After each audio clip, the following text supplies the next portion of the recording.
अस्सलाम वालेकुम class, this is your science class.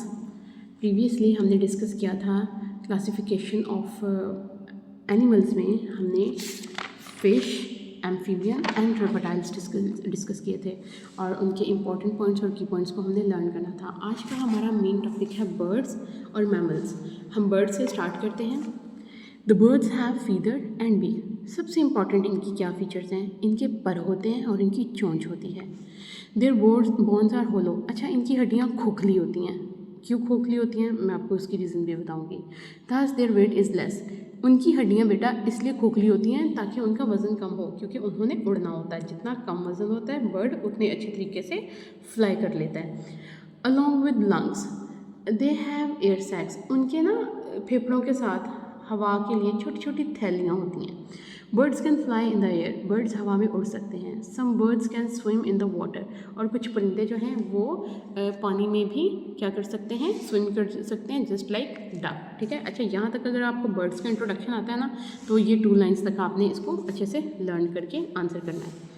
उसके बाद हमारे पास आगे है some birds can not fly are called running bird. उनको हम क्या कहते हैं? Running bird. ये आपके रनिंग बर्ड की डेफिनेशन है। ये आपको डेफिनेशन भी आ सकती है, एमसीक्यू भी आ सकता है और आपका फिलिंग द ब्लैंक भी हो सकता है। फिर है kiwi and ostrich are the example of this. ठीक है, इसको भी साथ में अंडरलाइन कर लेंगे। Then we have all birds lay eggs. बेटा एक चीज़ याद रखनी है, जितनी तरह के परिंदे हैं वो सारे अंडे देते हैं। The birds that live in water have webbed feet. अच्छा, वेब्ड फीट का क्या मतलब होता है? वेब्ड फीट का मतलब होता है जैसे हमारा ये हाथ है या हमारे पाँव है ना, तो उनकी उंगलियां अलग-अलग है। जो पानी में रहने वाला जानवर होगा ना, उसकी जो पाँव की उंगलियां होती हैं ना, वो आपस में ना ऐसे स्किन के साथ जुड़ी होती हैं, just like a duck. Duck के फीट देखिएगा। अच्छा, वो क्यों जुड़ी होती हैं? वो इसलिए जुड़ी होती हैं ताकि जब वो पानी में जाए ना स्विमिंग करे, अब अपने परों के ज़रिए तो वो स्विमिंग कर नहीं सकते, तो वो क्या करते हैं? वो अपने उन पैरों के ज़रिए स्विमिंग करते हैं। ठीक है। ये देखिए यहाँ पे आपको उसकी एग्जांपल में डक का नेम भी बताया हुआ है। ठीक है। इसके बाद है their body temperature does not depend on the external environment. अच्छा, अब इनका जो बॉडी टेम्परेचर है ना, वो जो भी है वो खुद ही है। उसने अपनी बॉडी को खुद ही मेंटेन करना है। एक्सटर्नल टेम्परेचर चाहे बहुत सर्दी है बहुत गर्मी है, उसने उनको जो है इफेक्ट नहीं करना होता। अब बर्ड्स के एग्जांपल में हमारे पास बेटा जी ये देखें, कुछ बर्ड्स के नेम है और यहाँ पे उनके फ़ोटोज़ हैं। हमारे पास डव है, स्पैरो है, कीवी है, ऑस्ट्रिच है और रूस्टर है। ये हमारे कुछ परिंदे हैं। ये हमारे जो है ये रनिंग बर्ड्स हैं। ठीक है। ये हमारे पास फ्लाइंग बर्ड्स हैं। अब हमारे पास आ जाता है डू यू नो में हम कुछ चीज़ें डिस्कस करते हैं। The largest flying bird is eagle which live on high trees और रॉक्स। ठीक है। ये इंटरेस्टिंग इन्फॉर्मेशन सारी इंपॉर्टेंट है, हम सारी याद करेंगे, इसमें से हम कुछ भी नहीं स्किप करेंगे। सबसे बड़ा परिंदा जो है वो उकाब है। ठीक है। और वो कहाँ रहता है? वो बहुत ऊंचे दरख्तों पे या बहुत ऊंची चट्टानों पे रहता है। फिर अगली बात है humming bird is the smallest bird. सबसे छोटा बर्ड है हमिंग बर्ड। ये आपका सबसे बड़ा जो है वो आपका बर्ड है और ये आपका सबसे छोटा बर्ड है। ठीक है। Hawk is the hunter bird. ये है आपका हॉक, बाज, जिसे आप बाज बोलते हैं। ठीक है। Penguin is the bird that live on snow. ये आपका बर्ड है जो स्नो के ऊपर रहता है। ठीक है। Wood picker live in the hole that they make in tree trunk. ये आपका वुड पिकर है। अच्छा, कोई भी जो दरख्त है उसकी मोटी सी जो है ना, उसका देख के तना, उसकी स्टेम देख के उसके अंदर ये होल बनाता है अपनी चोंच की मदद से। ये क्लोजअप में देखें, इसकी चोंच अल्लाह ताला ने बहुत शार्प रखी है।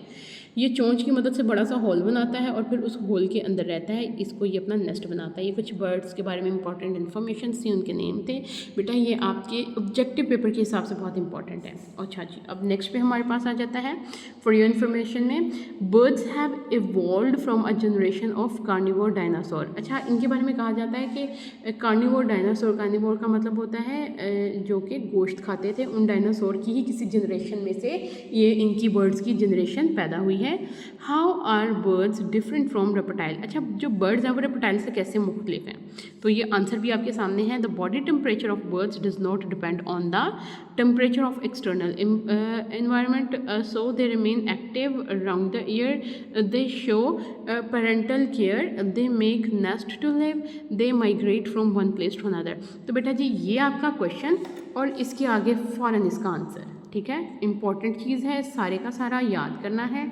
उसने बताया है कि जो रेप्टाइल थे, एक तो बाहर जो टेम्परेचर होगा वही उनकी बॉडी का टेम्परेचर होगा। बर्ड्स में ऐसा नहीं होता, बर्ड का जो अपना टेम्परेचर है वो वही रहेगा। दूसरा, जो होते हैं ना रेप्टाइल, वो केयरिंग पेरेंट्स नहीं होते हैं, ठीक है, उनको अपनी जान ज़्यादा प्यारी होती है। लेकिन जो बर्ड्स हैं वो बहुत केयरिंग पेरेंट्स होते हैं, उनको अपने बच्चों का वो बहुत ज़्यादा हिफाजत करते हैं, प्रॉपर उनके लिए नेस्ट बनाते हैं, होम बनाते हैं, वहाँ उनको रखते हैं, वहाँ पे ही उनको खाना प्रोवाइड करते हैं जब तक वो खुद उड़ने के काबिल एक अडल्ट बर्ड नहीं बन जाते। और अगर उनको कहीं कोई ख़तरा नज़र आए ना, जैसे मौसम ख़राब हो गया है या जैसे अब उनको पता है यहाँ डेंजर है, कोई और एनिमल आ गया है या और बर्ड आ गया जो उनसे ज़्यादा ताकतवर है, वो वहाँ से माइग्रेट कर जाते हैं। फिर अगली इंटरेस्टिंग इन्फॉर्मेशन में हमारे पास है, a bird park is called aviary. There is a bird park in Islamabad at lake view park adjacent to Rawal Lake. This is the third in the world and largest bird park of the Pakistan. There are 280 type of birds here whose number is more than 4000. अच्छा जी, birds park को क्या कहते हैं? इसको every कहते हैं, ठीक है। पाकिस्तान में भी एक जो है बर्ड पार्क मौजूद है जो इस्लामाबाद में है, लेक व्यू के साथ है, और मैं पर्सनली वहाँ गई हुई हूँ, मैंने देखा हुआ है। वाकई बहुत खूबसूरत जगह है, बहुत अच्छे से मेंटेन्ड वे में जो है वो परिंदों को वहाँ पे रखा हुआ है। मोर देन 280 टाइप के वहाँ पे बर्ड्स हैं। टाइप्स जो हैं वो 280 हैं, लेकिन बर्ड्स की अपनी जो तादाद है वो 4000 से ज़्यादा है, ठीक है। ये उसका एक हल्का सा आपको व्यू भी दिया हुआ है, ठीक हो गया। अच्छा जी, अब आ जाते हैं हम अपने मैमल्स पे। ओके, मैमल्स, दे हैव फर और हेयर ऑन देयर बॉडी।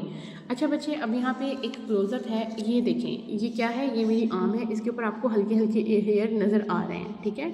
या आप कैट को देखते हैं, या आप डॉग को देखते हैं, या आप हॉर्स को देखते हैं, आपको उनकी बॉडी के ऊपर क्या है? या तो बहुत मोटी फर नज़र आती है, या आपको उनके ऊपर हल्के हल्के बाल नज़र आते हैं। Mammals give birth to their young one and feed them on milk. अब मैमल्स की निशानी ये होती है कि वो अंडे नहीं देते, वो डायरेक्ट उनके बेबीज़ जो हैं वो बोर्न होते हैं, और जो है मदर्स जो होती हैं वो अपने छोटे बेबीज़ को खुद फीड करवाती हैं। The body temperature of mammal does not depend on the temperature of the external environment. इनका भी बर्ड्स के साथ सिमिलैरिटी ये है कि जैसे बाहर का माहौल, बाहर की गर्मी जो है वो बर्ड्स को इफ़ेक्ट नहीं करती, इसी तरीके से मैमल्स का बॉडी टेम्परेचर भी वही रहता है जो उनका है, एक्सटर्नल टेम्परेचर से उनका बॉडी टेम्परेचर चेंज नहीं होता। हॉर्स, काउ, टाइगर, कैट, ये इनकी एग्जांपल्स हैं। देखिए, ये हॉर्स है, ये लॉयन है, ये काउ है, ये कैट है, ये सारे क्या हैं? ये एग्जांपल्स हैं किसकी? मैमल्स की। यहाँ पे आपको नज़र आ रहा होगा एक बछड़ा जो अपनी मदर से फीड कर रहा है, मतलब जो मैमल्स होते हैं उनमें मदर जो है यंग वंस को खुद फीड करवाती हैं। अच्छा, अब इंटरेस्टिंग इन्फॉर्मेशन हम देखते हैं। सबसे पहले हमारे पास है जी polar bear. Polar bear live in snowy rain of the northern north pole. Its body has a thick covering of fur. इसकी बॉडी के ऊपर बहुत मोटी फर होती है जिसको बहुत ज़्यादा ठंड से बचाती है। एलिफेंट जो हैं वो हॉट क्लाइमेट में रहते हैं, so its body is not covered by thick layer of hair of fur. अच्छा, अब इसने क्योंकि बहुत गर्म जगह पे रहना होता है, इसलिए इसकी बॉडी पे ना तो फर है और ना ही हेयर होते हैं, ताकि इसको मज़ीद गर्मी ना लगे। अच्छा, प्लेटाइपस इज़ अ मैमल, ठीक है। The female lay eggs and feed milk to their young ones. अच्छा, अब ये थोड़ा सा डिफरेंट है, ये अंडे देते हैं और जब इनके बच्चे पैदा हो जाते हैं ना, फिर इनको खुद दूध पिलाती हैं इनकी मदर्स। फिर हमारे पास है kangaroo. Kangaroo keep its new born baby in external pouch of the belly. इनकी बेली के बाहर ना अल्लाह ताला ने एक पॉकेट सी बनाई होती है। देखो, अभी भी ये जो बेबी है ये अपनी मम्मा की बेली वाली पॉकेट में ही है, ठीक है। ये इसकी स्पेसिफिकेशन है। उसके बाद हमारे पास है bat. Bat is a flying mammal. अच्छा, बैट बेसिकली है मैमल, लेकिन ये वाहिद मैमल है जो फ्लाई भी कर सकती है। ओके, इंटरेस्टिंग इन्फॉर्मेशन अगेन, आप इस सारे को बहुत अच्छे से याद करेंगे। और मैमल्स में ये देखिए, ये 3 लाइन्स हैं, ये 3 लाइन्स ही आप जो हैं बहुत अच्छे तरीके से लर्न करेंगे। उसके बाद हमारे पास आ जाता है इंटरेस्टिंग इन्फॉर्मेशन में, among the vertebrate in the world birds and mammal are the largest group. What is the reason? अच्छा जी, अगर हम वर्टिब्रेट ग्रुप को डिस्कस करते हैं और उसमें हम एनिमल्स को डिस्कस करते हैं, और एनिमल की क्लासिफिकेशन में भी हमारे पास जो बर्ड्स हैं, हमारे पास जो मैमल्स हैं, वो तादाद में सबसे ज़्यादा है। इसकी रीज़न क्या है? इसकी रीज़न देखिए, यहाँ पर क्वेश्चन है, क्वेश्चन के साथ ही आंसर है। The reason is that both show parental care. इसकी वजह ये है कि ये अपने बच्चों की हिफाजत करते हैं, अपने बच्चों की हिफाजत करते हैं, बच्चे बड़े होते हैं और उनकी आगे से आगे नस्ल बढ़ती है। Such as you must have seen how hen and cat take care of their young one. अब देखें कि जो हैन होती है वो अपने अंडों की कैसे हिफाजत करती है, या उनके जब चिक्स होते हैं वो कैसे उनके साथ फिरती है। अब कैट है तो उसके भी छोटे छोटे जो किटन है, ठीक है, वो उसके साथ जो है वो फिरते हैं, तो वो अपने बच्चों की किस तरह से हिफाजत करते हैं। कोई उनके बच्चों को छेड़े तो कैसे पंजे मारती है बिल्ली आगे से, है ना। यही वजह है कि इनकी तादाद बहुत ज़्यादा है। ठीक है क्लास, अभी तक के लिए हमारी वर्टिब्रेट की क्लासिफिकेशन कंप्लीट हो गई है। आज बर्ड और मैमल्स में हमने जितना भी पढ़ा, अंडरलाइन किया, और जितनी इंटरेस्टिंग इन्फॉर्मेशन डी में थे बेटा, आपने वो सारे इंपॉर्टेंट कीज़ जो हैं उनको बहुत अच्छे तरीके से याद करना है। आज के लेक्चर के लिए इतना ही। Thank you so very much. अल्लाह हाफिज़।